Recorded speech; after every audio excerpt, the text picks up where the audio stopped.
السلام عليكم ورحمة الله وبركاته. إن الحمد لله نحمده ونستعينه ونستغفره ونعوذ بالله من شرور أنفسنا وسيئات أعمالنا. من يهده الله فلا مضل له ومن يضلله فلن تجد له وليا مرشدا. أشهد أن لا إله إلا الله وحده لا شريك له وأشهد أن محمدا عبده ورسوله صلوات الله وسلامه عليه وعلى آله وأصحابه أجمعين. يا أيها الذين آمنوا اتقوا الله حق تقاته ولا تموتن إلا وأنتم مسلمون. يا أيها الناس اتقوا ربكم الذي خلقكم من نفس واحدة وخلق منها زوجها وبث منهما رجالا كثيرا ونساء واتقوا الله الذي تساءلون به والأرحام إن الله كان عليكم رقيبا. يا أيها الذين آمنوا اتقوا الله وقولوا قولا سديدا يصلح لكم أعمالكم ويغفر لكم ذنوبكم ومن يطع الله ورسوله فقد فاز فوزا عظيما. أما بعد فإن خير الكلام كلام الله وخير الهدي هدي محمد صلى الله عليه وسلم شر الأمور محدثاتها وكل محدثة في الدين بدعة وكل بدعة ضلالة وكل ضلالة في النار. Ma'asyiral al-ikhwa wal akhawat, kembali kita panjatkan puja-puji syukur kepada Allah Subhanahu wa taala atas berbagai limpahan karunia nikmatnya. Salawat dan salam kita curahkan kepada Nabi kita tercinta termulia Muhammad sallallahu alaihi wasallam. Begitu pula kepada keluarga beliau, para sahabat setia beliau dan seluruh pengikutnya hingga akhir masa. Jamaah yang saya hormati, kita lanjutkan kajian kita tentang kasyf syubhat, di mana kita telah sampai pada syubhat yang ke-10. Syubhat yang ke-10 yaitu anna man qala la ilaha illallah la yakfur wa la yuqtal walau fa'al ma fa'al. Syubhatnya adalah bahwasanya siapa saja yang telah mengucapkan kalimat tauhid la ilaha illallah, berarti dia tidak akan kafir dan tidak diperangi atau dibunuh meskipun berbuat apa saja. Tidak bisa divonis kafir ya. Ini syubhat. Dan masalahnya wastadallu bi ahadits. Masalahnya syubhat ini mereka topang dengan hadis ya. Dalilnya betul karena hadis, tapi wajhud dilalahnya yang keliru. Cara pengambilan dalilnya itu yang keliru. Memahami satu dua hadis ya, secara parsial, secara sepotong-sepotong, tidak menyeluruh ya. Sehingga apa? Fatal kelirunya ya. Di antaranya yaqulun innan nabiyya sallallahu alaihi wasallam ankara ala Usamah bin Zaid qatala man qala la ilaha illallah. Rasulullah mengingkari Usamah yang membunuh orang yang mengucapkan la ilaha illallah. Ini terjadi siapa Usamah? Usamah hibbi Rasulillah sallallahu alaihi wasallam. Usamahnya dan ayahnya sama-sama dicintai oleh Rasulullah sallallahu alaihi wasallam. Subhanallah, ya. Ma'adzalik, meski begitu juga Rasulullah tidak enggan, tidak sungkan-sungkan mengkomplainnya. Juga ketika Usama datang dalam kejadian yang lain hendak memberikan syafaat, ya, agar dibatalkan pendirian had, Rasulullah juga tegur. Termasuk di sini dalam suatu peperangan, kasusnya Usama radhiyallahu an berduel dengan salah seorang, ya, prajurit kafir. Kemudian ketika Usama sudah berhasil, ya, mendesaknya, kemudian, ya, hendak mengakhiri, ya, duel tersebut dengan apa? Dengan ayunan pedangnya, ya, untuk membunuh si kafir ini. Maka orang kafir ini melihat bayangan maut sudah di depannya, ya. Tidak ada, ya, semua dari kita akan berpikir seperti itu. Tidak ada yang bisa menolong dia, ya, dari ketajaman pedang Usama saat itu kecuali kalimat la ilaha illallah. Karena apa? Ketika seseorang telah mengucapkannya, asamu minni dima'ahum wa amwalahum wa hisabuhum 'ala Allah. Ya. Orang yang mengucapkan demikian dalam nas hadis dinyatakan berarti terjaga darahnya atau jiwanya, hartanya, kehormatannya, sedangkan hisabnya kembali kepada Allah.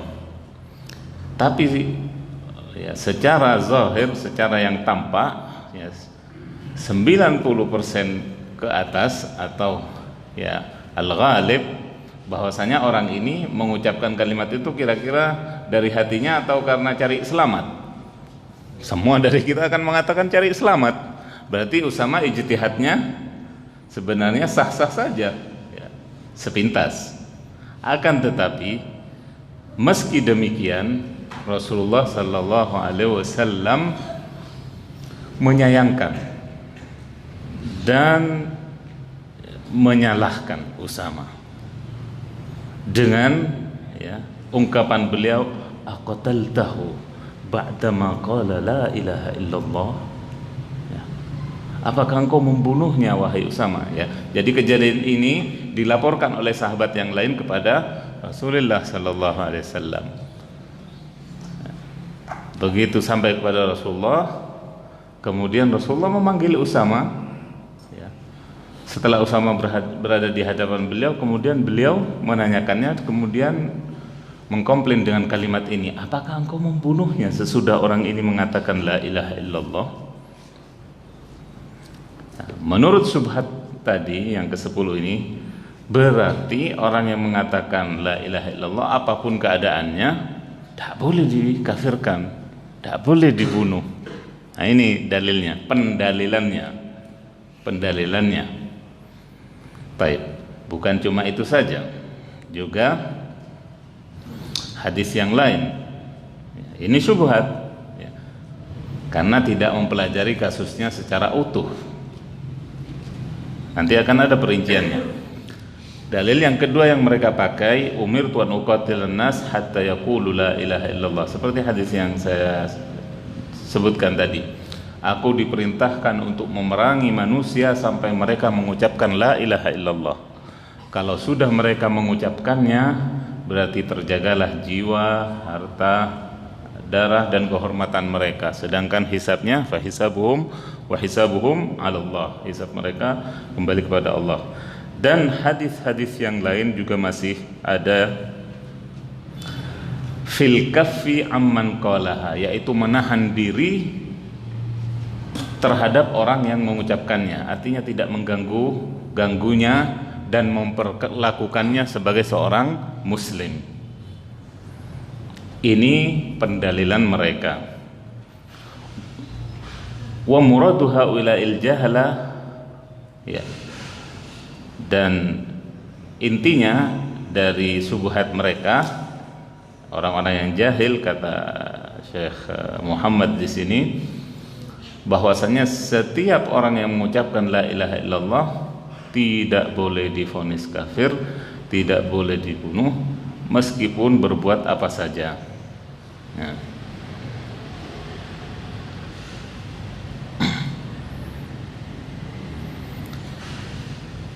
Baik. Bagaimana cara menjawabnya? Jawabannya, fayuqalu li haula al-musyrikin al-juhal ma'lumun anna Rasulullah sallallahu alaihi wasallam qatala al-yahuda wa sabahum wa hum yaquluna la ilaha illallah. Jawabannya, katakan kepada orang-orang jahil tersebut bahwasanya sudah diketahui bersama bagaimana Rasulullah memerangi orang-orang Yahudi beberapa kali, ya, di beberapa tempat, ya, di Madinah, di Khaybar, dan di tempat lainnya. Kemudian menawan anak dan wanita-wanita mereka, seolah mereka adalah orang kafir, padahal mereka mengatakan la ilaha illallah. Orang Yahudi juga mengatakan la ilaha illallah. Ya. Ini menunjukkan bahwasanya perkataan la ilaha illallah tidak menjadi penghalang untuk berperang dengan mereka, ya, ataupun menawan wanita dan anak-anak mereka. Dan juga banyak dari manusia, ya, mengucapkan kalimat tauhid tersebut, akan tetapi mereka tetap dalam kekafirannya. Seperti karena apa? Beberapa alasan.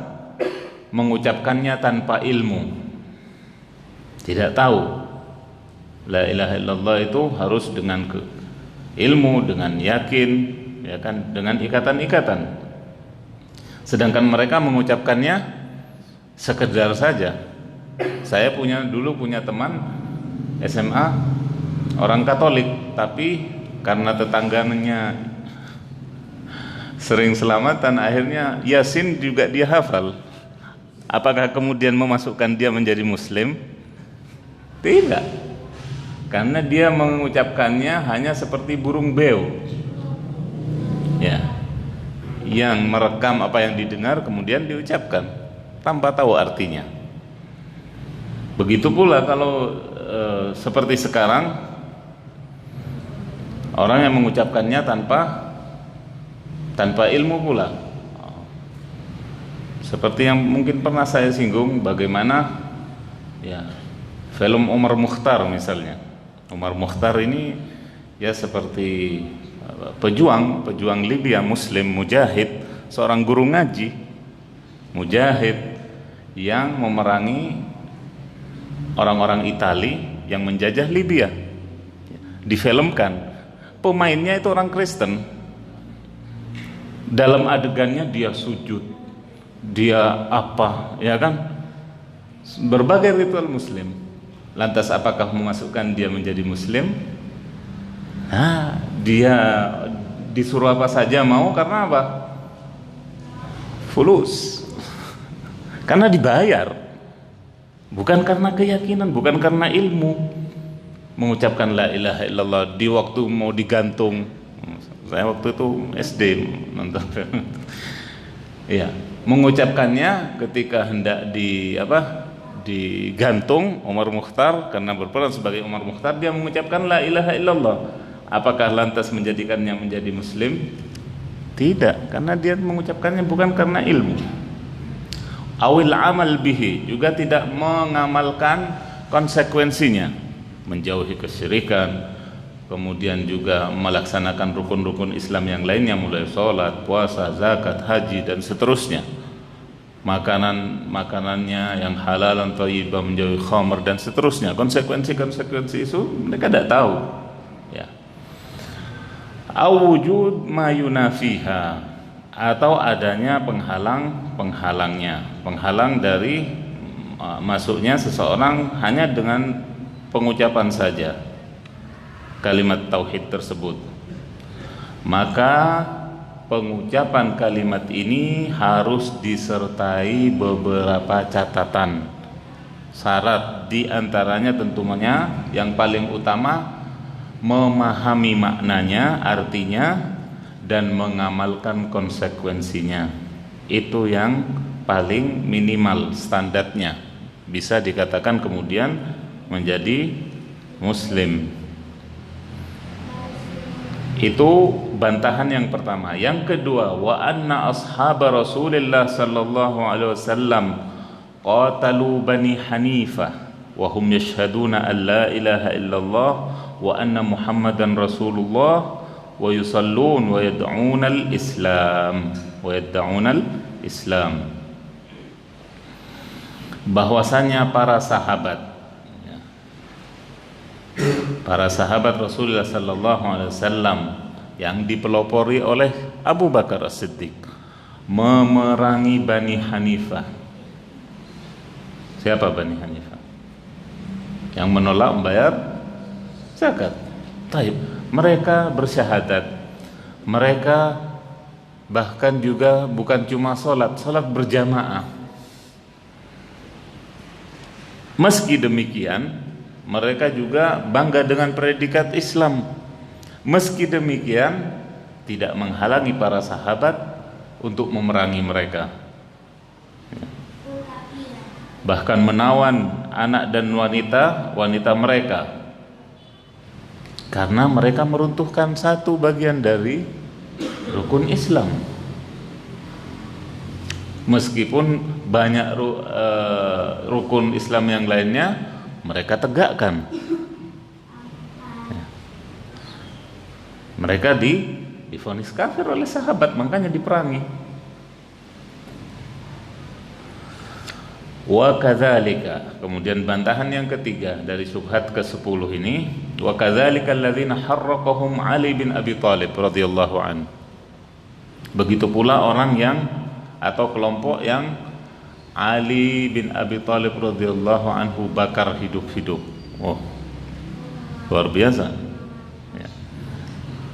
Karena apa? Ya, mereka sholat, mereka juga mengaku Islam. Bahkan mereka itu adalah sahabat-sahabat dekat Ali bin Abi Thalib sendiri radhiyallahu anhu. Akan tetapi mereka kemudian menyanjungnya. Ya. Walakin waqa'a minhum al-ghulu fi Ali wa tajawuz al-hadd fi ta'zimihi hatta idda'u fihi al-ilahiyyah. Akan tetapi kesalahan mereka menyanjung-nyanjung ya Ali bin Abi Thalib, mengangkat martabatnya sampai mengagukannya, sampai mensejajarkannya dengan al-ilah. Nah, ini yang kemudian membuat Ali bin Abi Thalib radhiyallahu anhu berang, marah besar, sampai kemudian membakar mereka hidup-hidup. Lalu Ali bin Abi Thalib radhiyallahu anhu ditegur oleh Ibnu Abbas, sahabat Abdullah bin Abbas radhiyallahu anhuma, yang menyatakan sebuah hadis dari Nabi sallallahu alaihi wasallam yang tidak sampai kepada Ali. Bayangkan, hadis yang tidak sampai kepada Ali bin Abi Thalib radhiyallahu anhu, padahal beliau sepupunya juga menantunya juga, ya. La yu'adzibu bin nar illa rabbun nar. Tidak boleh mengazab, menghukum dengan api kecuali Tuhannya api, yaitu Allah Azza wa Jalla saja. Kemudian ya, tentunya Ali bertobat akan hal itu dan tidak melakukannya kembali. Nah, maka kesimpulannya, fa la ilaha illallah yanquduha asya laysat hiya min dzatiha mimma yanfi la ilaha illallah. Maka kalimat la ilaha illallah ini bisa dibatalkan, bisa diruntuhkan, bisa digugurkan, sebagaimana ada pembatal-pembatal wudu ada pula pembatal-pembatal la ilaha illallah. Namun yang lebih kesohor memang pembatal wudu, ya. Baik. Di antaranya ya, apa yang disebutkan tadi, ya,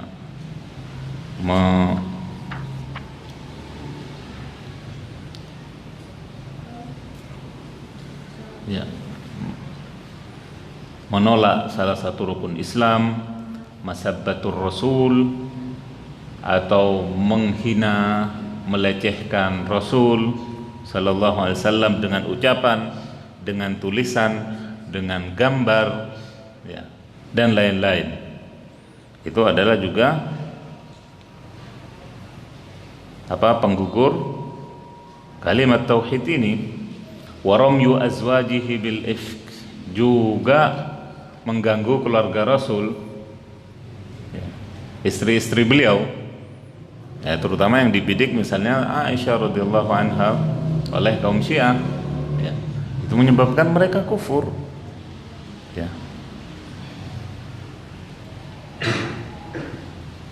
Ali bin Abi Thalib radhiyallahu anhu saja setelah berselisih dengan Aisyah, kemudian terjadi sulh, beliau itu naik mimbar di hadapan kaum muslimin, ribuan kaum muslimin, kemudian ya, menyatakan, ya, beliau di atas mimbar bahwasanya Aisyah ini ibunda kita, ya, istri Rasulullah di dunia dan di akhirat, ya. Ini setelah terjadi perselisihan perang, ya. Namun beliau radhiyallahu anhu mendudukkan kembali, dan ini menandaskan bahwasanya ini sesuatu yang juga sangat urgen. Makanya beliau sampai khususkan seperti itu, ya, di momen yang sangat menyedot perhatian saat itu, ya.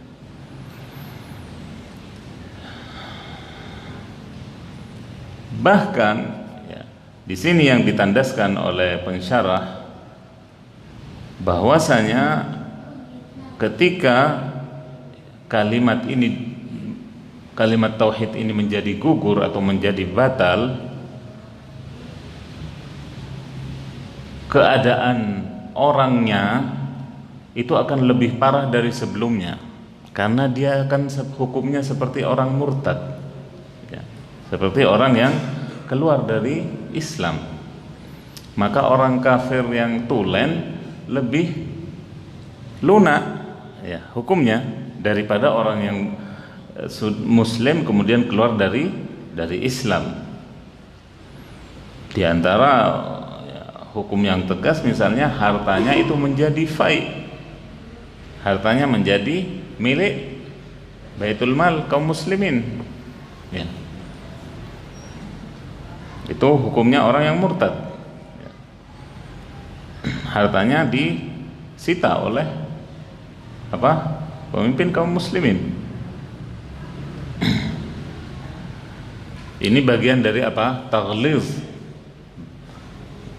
kufur, ya, taghlidz man irtad, ya, bentuk cambuk bagi orang yang murtad keluar dari Islam.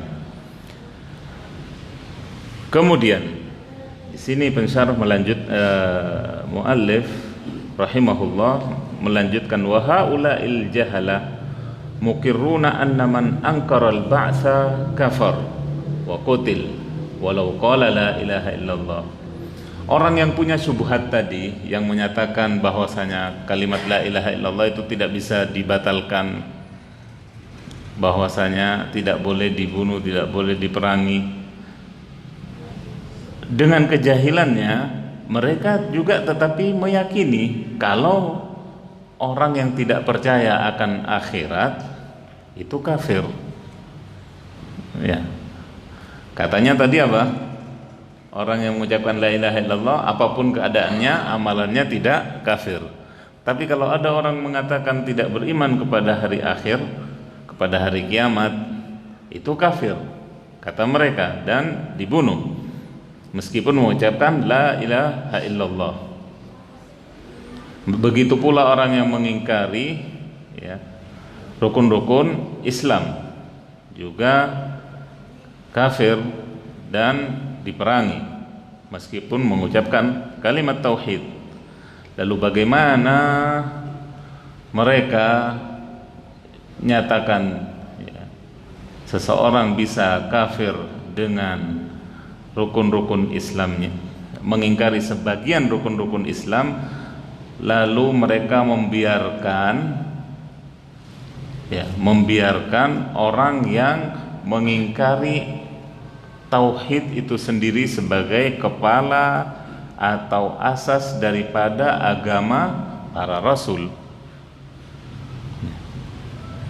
Kok bisa mereka bermudah-mudah dalam hal tauhid ini yang merupakan modal seseorang muslim untuk masuk surga ya, untuk diterima amalnya, untuk tetap sebagai ya, mukmin atau diperlakukan muslim. Ketika mereka ya, menyelewengkan tauhid dibiarkan bermudah-mudah, tetapi kalau hanya ya, meninggalkan satu rukun Islam mereka juga hukumi kafir. Ini bagian dari apa? Kerancuan pemikiran mereka. Oleh karena itu, muallif nyatakan di sini bahwasanya walakin a'da Allahi ma fahimu ma'nal ahadits. Itu dikarenakan mereka tidak memahami makna hadis-hadis yang mereka pakai sebagai hujjah. Seperti yang saya katakan tadi, mereka memahami atau mencomot potongan-potongan hadis dan memahaminya secara parsial, secara separuh-separuh, secara ya, setengah-setengah. Kemudian di sini dijawab dengan lebih detail tentang hadis Usama. Amma hadithu Usama fa innahu qatala rajulan idda'al Islam bisabab annahu dhanna annahu madda'ahu illa khaufan ala damihi wa malih. Adapun hadis Usama tadi, bahwasanya dia membunuh orang yang mengaku masuk Islam di saat pendorongnya adalah ketakutan untuk melindungi nyawa dan hartanya. Sedangkan hukum dalam Islam, warrajulu idza azhara al-Islam wajabal kaffu anhu hatta yatabayyan minhu ma yukhalifu dzalik. Sedangkan dalam Islam, apabila seseorang menampakkan keislaman, maka wajib menahan diri. Ya. Orang yang mengaku Islam tidak diapa-apakan sampai terlihat gerak-geriknya yang menyelisihi Islam. Ya, tadi kan belum kelihatan karena tidak dikasih kesempatan sama Usama. Sampai orang itu misalnya ditunggu sehari kayak dilihat ikut sholat enggak atau bagaimana tingkah lakunya. Ya, tapi Usama melihat secara langsung ya, menyimpulkan dengan cepat ya, mungkin juga dengan terdorong karena darah mudanya saat itu juga, akhirnya ya terjadilah apa yang terjadi. Nah, kemudian Allah turunkan dengan kasus ini, wa anzalallahu fi dzalik ya ayyuhalladzina amanu idza darabtum fi sabilillahi fatabayyanu.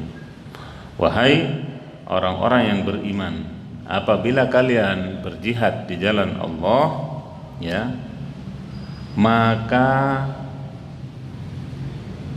tabayyun, fatasabbatu, yaitu klarifikasi dulu atau lihat-lihat dulu ya. Jangan ya cepat-cepat dalam menunjukkan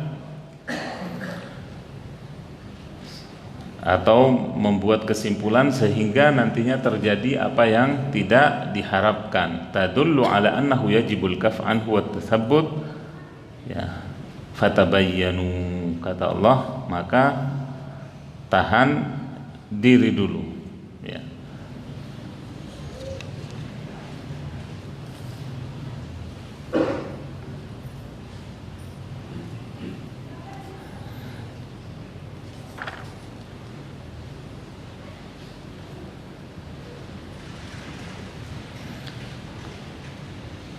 Kesimpulannya di sini, anna man azhara al-islam wat tauhid wajib al-kaffu anhu ila an yatabayyana minhu ma yunaqidu dzalik. Dari ayat ini bahwasanya siapa saja yang menampakkan Islam dan tauhid, kita wajib menahan diri darinya sampai terlihat darinya apa-apa yang membatalkan tauhid tersebut. Sampai tampak darinya apa-apa yang membatalkan tauhidnya. Ya. Karena apa? Huwa fi halatin yuhtamal ayyakuna sadiqan wa yuhtamal ayyakuna kadhiban. Ya. Posisinya saat itu bisa jadi orang tadi, korban yang mati di tangan Usama, bisa jadi dia jujur, bisa jadi dia pura-pura bohong, ya. Meskipun ya perkiraan akan ininya miling kepada salah satunya, ya, seperti yang disebutkan tadi. Akan tetapi ya, berdasarkan teguran diturunkannya ayat ini, wajib setelah itu bagi kita, ya, sebagai sahabat, kemudian generasi berikutnya sampai kepada kita, fatabayyanu, yaitu kita wajib menahan diri, tidak boleh langsung menghabisinya. Oleh karena itu, kata pensyarah di sini ada 3 gambaran. Ada 3 gambaran berkenaan dengan kasus Usamah ini. Intinya pelajaran yang bisa kita ambil ada 3 keadaan orang. Ayyu'rafa, yang pertama, annahu hinama nataqa biha amila biha fahadha la yuqtal. Bahwasanya orang yang mengucapkannya itu akan mengamalkannya, ya, karena kelihatan dari cara mengucapkannya atau sebab dia mengucapkan kalimat tauhid itu tadi, ketahuan bahwa dia akan mengamalkannya, dan ini tentu saja dilarang untuk dibunuh, tidak boleh, ya. Seperti ya, Abu Sufyan misalnya, atau Al-Abbas, paman Nabi, ya, mereka tidak sembarangan mengucapkannya. Tapi ketika mereka mengucapkannya, berarti itu sudah an qanaah, dengan keyakinan dan kemantapan hati, tidak akan goyah lagi, karena mereka tahu, paham konsekuensinya setelah mengucapkan itu. Makanya sebelumnya tidak mau, ya. Makanya sebelumnya mereka tidak mau, ya, tak sudi bahkan. Tapi ketika kemudian orang yang begini tipenya lalu mau mengucapkannya, nah ini menandakan bahwasanya dia mengucapkannya karena sungguh-sungguh akan mengamalkannya. Maka ini dibiarkan, tidak dibunuh. Kemudian yang kedua, ayyusyak fi halihi walau yudhannu annahu muta'awwidh faqat fahadha aidan la yuqtal. Orang yang meragukan keadaannya, dan boleh jadi bahkan mengucapkannya cuma untuk sebagai tameng saja, pelarian saja, cari selamat, ini juga dilarang dibunuh dalam peperangan, ya. Ini juga dilarang untuk diganggu atau dibunuh. Ini keadaan seperti yang persis pada kasus Usama. Kemudian yang ketiga, ayyakulaha walakin yanquduha fahadha yuqtal. Orang yang mengucapkan kalimat la ilaha illallah tadi, tapi dia kemudian sesudah itu membatalkannya dengan ucapan lain, dengan perbuatannya, ya, dengan hal-hal yang tampak darinya, maka yang demikian tipenya yuqtal, Orang seperti ini diperangi, dibunuh. Karena firman Allah fatabayyanu, yaitu klarifikasi dulu, buktikan dulu tentang sepak terjangnya. Ini sudah terbukti. Kalau dia membatalkan kalimat yang dia ucapkan, berarti ya harus dihalalkan darah dan hartanya.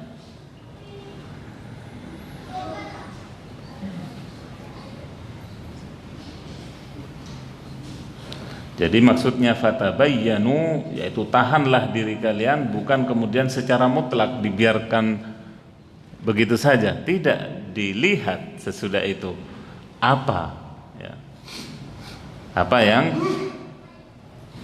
diucapkannya, apa yang diperbuatnya sesudah kejadian itu, ya.